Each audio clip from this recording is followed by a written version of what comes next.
जो चैप्टर हम सीख रहे हैं वो है linear equation in two variables. Okay, और एक्सरसाइज नंबर 1.1 ऑलरेडी कर लिया है। 1.2 क्या है, ग्राफ है, उसको एंड में करेंगे। पहले हम लोग क्या कर रहे हैं, एक्सरसाइज नंबर 1.3। लेकिन एक्सरसाइज चालू करने से पहले थोड़ा सा इस एक्सरसाइज में किस टाइप के क्वेश्चन हैं उसके बारे में समझना इंपॉर्टेंट है। तो आपको ये टर्म बार बार मिलेगा, पूरे चैप्टर में ही ऑलरेडी मिलेगा। तो ये डिटर्मिनेंट, इस टर्म का मतलब क्या है यहां पे, सबसे पहले वो समझो। रेक्टेंगुलर, सॉरी, ये आप देखो कौन सा, ये ब्रैकेट है ना, नॉर्मल, नॉर्मल स्ट्रेट लाइन है, दो स्ट्रेट लाइन है। दो स्ट्रेट लाइन के बीच में आप कोई भी एलिमेंट ले लो, एलिमेंट में आपका लेटर्स भी आएगा, एलिमेंट्स में आपका नंबर्स भी आएगा, कुछ भी आ सकता है, ठीक है। तो चाहे लेटर हो चाहे नंबर हो, कुछ भी आ सकता है। तो समझो मैंने ऐसे ले लिया, ए बी सी डी, ये अरेंजमेंट है, ए बी सी डी बराबर। अब इसको हम लोग कैपिटल ए से डिनोट कर देंगे, तो हम इसको क्या बोलेंगे, ये ए है, ये डिटर्मिनेंट है, क्या है, डिटर्मिनेंट ए, ये क्या है, determinant A. So what basically determinant is, determinant क्या होता है, अरेंजमेंट ऑफ एलिमेंट। अरेंजमेंट मतलब सजा के अच्छे से रखा है। ऐसा है क्या कहीं कोई भी फेंका है, ए यहां पे है, सी यहां पे, बी यहां पे, डी यहां पे, ऐसा कुछ है क्या, नहीं। प्रॉपर अरेंजमेंट मतलब एक हिसाब से रखा गया है। कैसे, arrangement of elements in rows and columns, in rows and columns, arrangement of elements in rows and columns. अब यहां पे दो इंपॉर्टेंट टर्म्स मिले, रोज और क्या, कॉलम्स। रोज समझो, जो हॉरिजॉन्टल होते हैं, ये ये ये दोनों, ये हमारा फर्स्ट रो है, ये हमारा सेकेंड रो है। So this is R1 and this is, मतलब आप ऐसे बोलो जो हॉरिजॉन्टल हैं वो हमारे, ये रो 1, ये रो, हॉरिजॉन्टल हमारे क्या है, रोज। और ये जो वर्टिकल है, ये क्या है, ये C1 और ये C2, ये दो कॉलम्स है, C1 and C2 are the columns. Understood. So जो सोए हैं रोज, जो खड़े हैं कॉलम्स, ऐसे याद रखने का।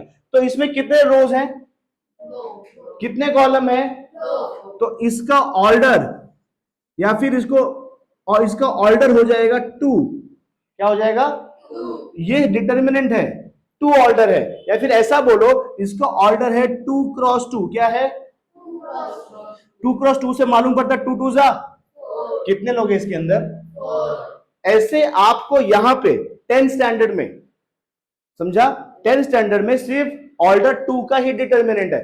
जैसे आप 11th में आओगे और साइंस लोगे, आपको ऐसा डिटर्मिनेंट मिलेगा वहां पे, जिसमें ऐसे नंबर हो 3 2 1 1 2 1 1 1 1। ये देखो बड़ा दिख रहा है कि नहीं, ये छोटा दिख रहा है कि नहीं। इसमें कितने रोज हैं, R1 R2 R3, बोलो ये क्या है, C1, ये क्या है, ये क्या है, कितने रोज है, कितने कॉलम है, 3। तो इसका ऑर्डर 3x3, 3x3 3 3 3 कितने लोग हैं, 1 2 3 4 5 6 7 8 9।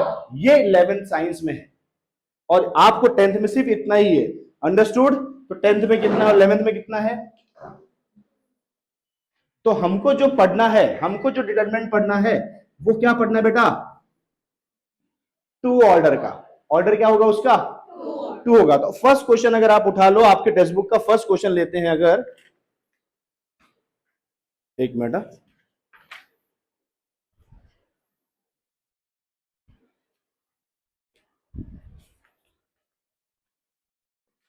फर्स्ट क्वेश्चन आपके टेक्स्ट बुक का उठा लेता हूं, इसको रफ कर देता हूं, समझ गया इतना, ठीक है। वैसे ये थियोरेटिकली आपको 10th में कुछ पूछेगा नहीं, आपको सिर्फ याद रखना है, आपको समझना है कि एक्चुअली ये रोज कॉलम क्या होता है, ऑर्डर क्या होता है, डिग्री क्या होता है, ये आपको समझने वाली बात है। अब अगर मैं एक क्वेश्चन उठा लूं, एक्सरसाइज नंबर 1.3 का फर्स्ट क्वेश्चन ले लेते हैं। फर्स्ट क्वेश्चन 3 2 4 5 दिया है, ऐसे डिटरमिनेंट बनाया है 3 2 4 5। ये क्वेश्चन है आपका, इसको सॉल्व करना है। बोलेंगे सॉल्व द गिवन डिटरमिनेंट। क्या बोलेंगे? कैसे करोगे? क्या करना है देखो, सिंपल सा मेरा नियम याद रखो। इक्वल टू लगाओ, दो ब्रैकेट बनाओ, दोनों ब्रैकेट के बीच में माइनस लगा दो। ब्रैकेट के अंदर क्या लिखना है मैंने बताया? बताया क्या? नहीं। क्या करना है हमें? दो ब्रैकेट बनाना है, दोनों ब्रैकेट के बीच में क्या लगाना है? हमेशा क्या सर माइनस आएगा? हाँ बेटा, हमेशा क्या आएगा बीच में? अब इधर बस अंदर मल्टीप्लाई कर दो। 3 मल्टीप्लाई बाय 5 लिख दो एक जगह, दूसरे में 4 मल्टीप्लाई बाय 2 लिख दो। ये देखो, ये इससे आसान क्या है? 10वीं में ये पढ़ा रहे हैं ये। अरे मजाक है, ये 8वीं में होना चाहिए। 3 5 जा 15 माइनस 4 2 जा कितना हुआ? 7। समझा? मेरे छोटे से बेटे को भी ये सिखा दूंगा, वो भी कर लेगा। और फिर भी तुम लोग एग्जाम में ये नहीं कर पाते हो। बहुत सारे बच्चे गलत कर देते, इतना आसान सा प्लस माइनस मल्टीप्लाई गलत कर देते। ऐसे भी बच्चे 10वीं में है। समझा? तो ऐसे लोग के लिए तो एक ही चीज याद आएगा, छोड़ दे पढ़ाई निरहु ए बचवा, ले ले दुट बकरी जियाए ले रे बचवा। समझा? भोजपुरी का एक गाना है, यही याद आता है मुझे उनको देख के, जो इतना आसान सवाल नहीं कर पाते। 2 नंबर फ्री का, 2 या 1 नंबर मिलेगा फ्री का। ठीक है? ऐसे ही क्वेश्चन और उठाते हैं। यहां सॉल्व करता हूं, देखो बगल में ही सॉल्व करता हूं। इसकी थोड़ा सा डिफिकल्ट लेता हूं। समझा? वैसे डिफिकल्ट यहां कुछ नहीं है, लेकिन फिर भी इसको डिफिकल्ट मानते हैं। बहुत सारे बच्चों को डिफिकल्ट लगता है, कर देते। 7/3, 3/2, 5/3, 1/2। Solve the determinant. हमको इसको सॉल्व करना है। मैंने क्या ट्रिक सिखाया भैया? जैसे ही आया इक्वल टू लगाओ, दो ब्रैकेट बनाओ, दोनों ब्रैकेट के बीच में क्या लिखो? पहले में क्या होगा? 7/3 मल्टीप्लाई बाय 1/, यहां पे 5/3 मल्टीप्लाई बाय 3/2। आ जाओ, ये कठिन है। 7 1 जा 3 2 जा माइनस 5 3 जा 3 2 जा। दोनों का बेस क्या है? दोनों का डिनोमिनेटर क्या है? तो सिर्फ 6 लिख दू। ऊपर क्या आएगा? 7 माइनस 15। 7 माइनस 15 कितना होता है बेटा? हाँ देखा, इसीलिए डिफिकल्ट होता है। 8। चलो 8 लिख दिया, 8/6। अरे बड़ा नंबर कौन सा है? दोनों 15। 15 का साइन क्या है? -8। कट वगैरह होगा क्या? होगा। दोनों 2 के टेबल में आते हैं, कट कर दो। 2 4 जा 8, 2 3 जा 6, तो -4/3। तो इसका आंसर क्या आ गया?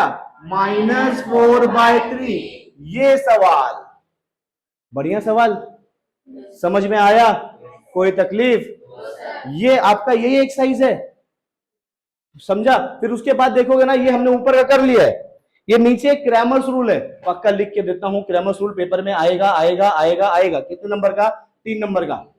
क्रैमर्स रूल का एक सवाल पेपर में 3 नंबर का आएगा, मतलब आएगा। अगर आप बोर्ड एग्जाम में बैठे हो, आपको वो पेपर देते हैं, ये लो ये आपका पेपर है, आप एग्जाम में बैठे हो, आपने देखा क्रैमर्स रूल का क्वेश्चन इसमें नहीं है, तो एग्जामिनर को बोलने का ये हमारा पेपर नहीं है, हम नहीं देंगे। क्यों? पूछिए क्यों? इसमें क्रैमर्स रूल है ही नहीं। क्रैमर्स रूल का एक सवाल पेपर में आएगा, मतलब आएगा। अच्छे से कर लो, अपने प्रीलियम में भी आएगा। समझा? ओके, तो फटाफट ये लिखिए।